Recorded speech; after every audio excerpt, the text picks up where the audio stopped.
What I really loved about what this group did is they made their presentation incredibly visual. And one of their concepts involved this idea of composting in New York City. They thought about the entire system and how it integrated with people's daily lives. But I just remember this idea of having these bins, not at their homes necessarily, but as part of their daily commute. So you would take this bag and you would, any type of like trash and food that you might have, you would take it with you, and on your way to your, your subway stop, you would drop this off and you just like drop it in, and then you go on your daily commute, and then as you're on your way back, you would pick up a bin right coming out of the metro and take that back to your house. And this idea of like connecting it to the things that people are doing every day was really interesting, because oftentimes we have great ideas, but if they don't fit into people's daily lives, they're never going to work. And so that one was really powerful to me, because they really thought about who would be using this and how they could make it easy for the person to actually apply it to their everyday. Yeah. My name is Michael Peng. Design thinking for me it's a creative way of problem solving. As a designer, people are used to, you design a new product, or it's very closely associated to art and aesthetics. But there's a certain process that's involved in doing that design. And so design thinking is the way of saying, okay, that process, the tools and the skills that designers use to create new things in the world, how can we actually extract some of those tools and those processes and use them to solve some of the world's most complex problems? The name of the class is Design Thinking, a Creative Approach to Problem Solving. In the early conversations with Dean Shaw, Ellen, there was this epiphany from Ellen and her staff that were like, you know what, the same process you use to help us understand our students, I wonder if we can teach that toolkit, that same types of tools and processes, to our students, and could that be a differentiator for our program? And so that's where the impetus of the class came about. The entire class was divided into 6 sections, each targeting some of the most important things that we know that the students were passionate about. But at the end of it, we really wanted people to come up with ideas and solid concepts of how they can actually improve certain aspects of New York. All right, you ready? Yeah. Welcome everyone to our final presentation, our final class. Very exciting. Lots of guests today, and we'll go into that in a minute. But first of all, I know you guys have been working really hard this past week based on last week's critique.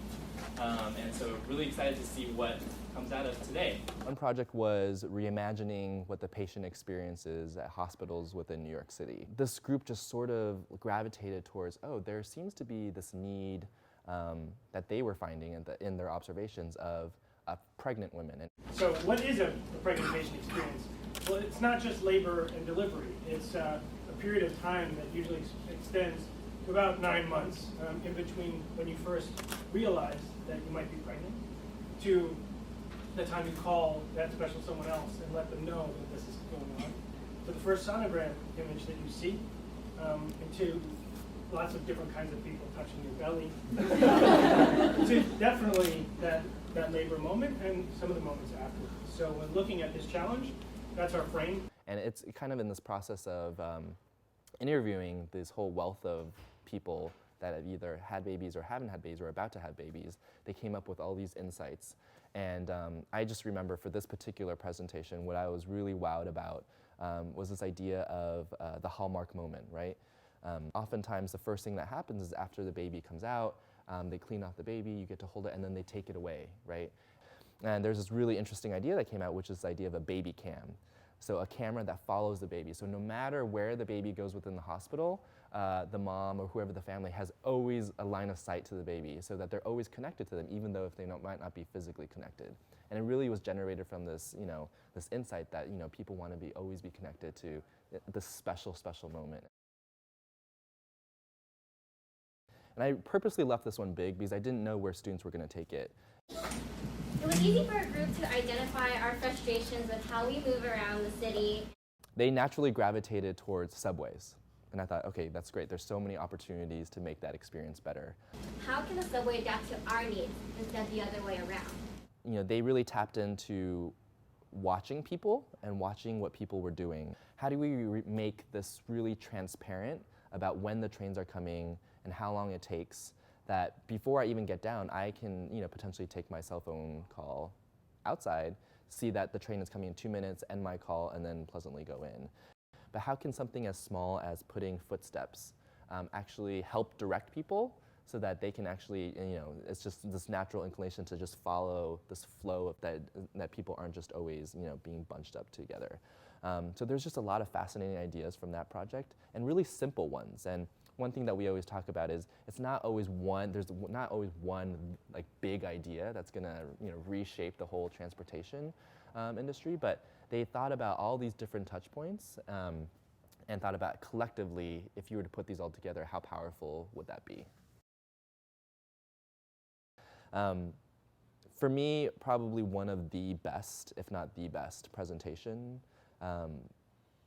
final presentation in terms of not only what they came up with, but the insights and also the way they told the story.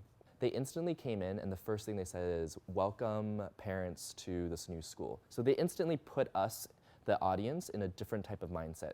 We asked people what their one inspiring moment was in high school, that one assignment, which led us to our design question: how might we create an entire school of moments? Not just one inspiring moment, not just one great assignment, but multiple inspiring moments every week.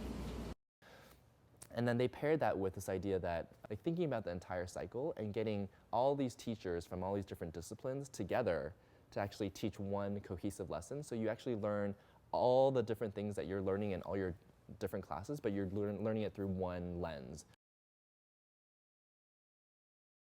What the students did is they really looked at and talked to a variety of different types of social entrepreneurs, and they came up with this really easy to understand 3-phase journey. And they said, oh, here's the journey that social entrepreneurs go through no matter where you're at, but here are the points where it's especially New York City centric. And then they said, in order for us to actually address this problem, we focused in on this middle phase.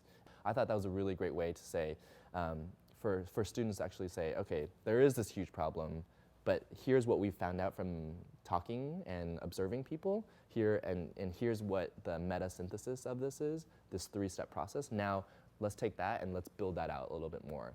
How do we enhance the cultural understanding between New York City, knowing that there's so many people always going in and out? It's such a transitory city. And I think the thing that they gravitated towards the most is this idea of this first-time visitor to New York City. And so their ideas really focused in on tourism. There's basically different sets of needs for people who first come to the city and those people who have been here for a little bit. How do you actually create this iconic system where if I see a green apple, or if I see a red apple, or if I see an orange apple, I know what this type of tip is for it? I love the way they took these little stories that they heard from people and from their own experiences and said, what if we were to create this piece that really educated people? Overall, students really enjoyed the way that it was just so different from their normal classes, right? It was really challenging the way they thought about problems, and that it's not just always about words, but it could just be aesthetics, or it could be about just drawing something and how that could actually change their perception of something. And so, yeah, really excited to see how this class takes forward.